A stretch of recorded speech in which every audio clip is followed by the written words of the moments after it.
А в Москве накануне объявили победителей дальневосточного конкурса «Стартап-экспедиция». Свои проекты представили 13 финалистов из 11 регионов. Финальная питч-сессия выявила лучших. О том, как прошло награждение и кто же стал обладателем главного приза – 2 миллиона рублей, расскажет Айсена Бурнашова. 11 городов, 700 участников и 113 проектов. Более 2 месяцев стартап-экспедиция колесила по Дальнему Востоку в поиске лучших проектов и лучших технологичных идей. Стартап-экспедиция – это крупнейшая на Дальнем Востоке инициатива по поддержке технологического предпринимательства. Оставив позади региональные этапы, в финале в Москве встретились 13 стартаперов. Экспресс-акселерация и 5-минутные питчи выявили победителей. Эксперты вынесли свой вердикт.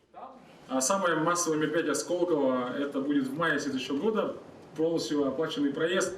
И 2 миллиона рублей от нашего фонда достается проекту «Эггер».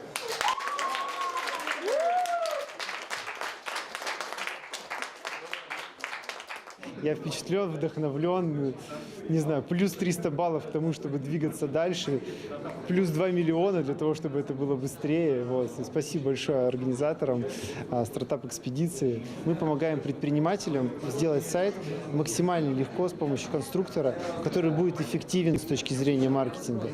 На втором месте оказался проект бионического протеза ноги High-Leg Agile из Хабаровска. На пьедестал почета вышел и якутянин Трифон Шейкин. Он предложил программно-аппаратный комплекс, позволяющий использовать мобильный телефон в системах контроля и управления доступом.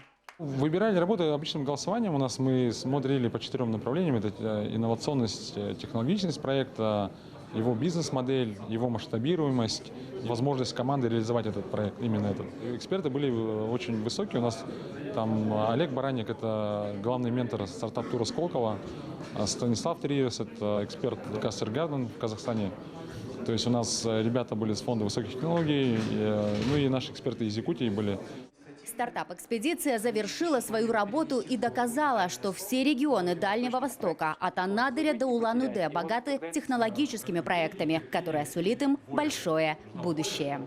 Нам, как инвесторам, такие конкурсы помогают понять, что с одной стороны нужно смотреть не только на большие крупные проекты, нужно смотреть и на малые проекты и помогать им, чтобы они стали чуть больше выше и чтобы их толкнуть дальше, на следующую стадию, чтобы они могли расти и развиваться. Так вот, мы считаем, что экспедиция, она помогает как минимум технологическим предпринимателям понять, что не обязательно уезжать из своего региона, можно делать бизнес, в том числе очень крупный бизнес, международный, глобальный, живя в своем регионе. Мы экспедицию провели, но на этом ничего не заканчивается. Дальше действовать нужно вам. То есть те проекты, которые на местах, их нужно продолжать поддерживать. И мы готовы, в общем-то, все, кто организовывал экспедицию, делиться опытом и совместно, так скажем, улучшать эту работу.